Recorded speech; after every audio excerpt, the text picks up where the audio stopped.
ಲೌಹಿತ್ಯ ನಿರ್ಜಿತ ಜಪಾ ಕುಸುಮಾನುರಾಗಾಂ ಪಾಶಾಂಕುಶೌ ಧನರೀಶೂನಪಿ ಧಾರಯಂತಿಂ ತಾಮ್ರಕ್ಷಣಾಮರಣಮಾನ್ಯ ವಿಶೇಷಭೂಷಾಂ ತಾಂಬೂಲಪೂರಿತಮುಖಿಂ ತ್ರಿಪುರಾಂ ನಮಾಮಿ.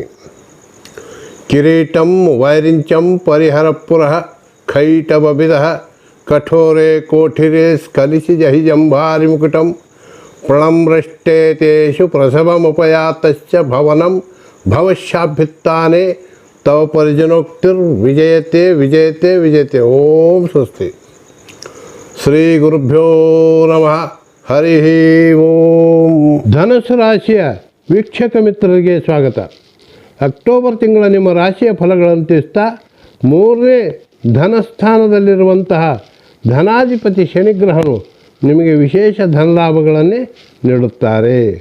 4ನೇ ರಾಹು ಮಧ್ಯಮ ಫಲದಾಯಕನಾಗಿದ್ದು ಮತ್ತು ಶನಿಯಿಂದ ನಿಮಗೆ ಶುಭ ಲಾಭ ಇದ್ದರೂ ಕೂಡ ಒಂದು ರಾಹುವಿನ ಸಲುವಾಗಿ ತಾವು ಪ್ರತಿ ಶನಿವಾರ ಒಂದು ಉದ್ದಿನ ಬೇಳೆಯನ್ನು ಆಂಜನೇಯ ಸ್ವಾಮಿ ದೇವಸ್ಥಾನಕ್ಕೆ ದಾನ ಕೊಟ್ಟು ಬರತಕ್ಕದ್ದು.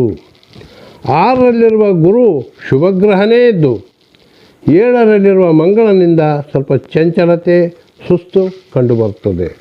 ಶ್ರೀ ಲಕ್ಷ್ಮೀ ನರಸಿಂಹದೇವರು ಸುಬ್ರಹ್ಮಣ್ಯ ದೇವರನ್ನು ಪೂಜಿಸಿರಿ.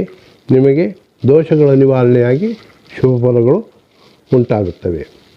10ರಲ್ಲಿರುವಂಥ ರವಿ ಬುಧ ಕೇತು ಗ್ರಹಗಳಿಂದ ಉದ್ಯೋಗದಲ್ಲಿ ಪ್ರಗತಿ, ಧನಲಾಭ ಇದೆ.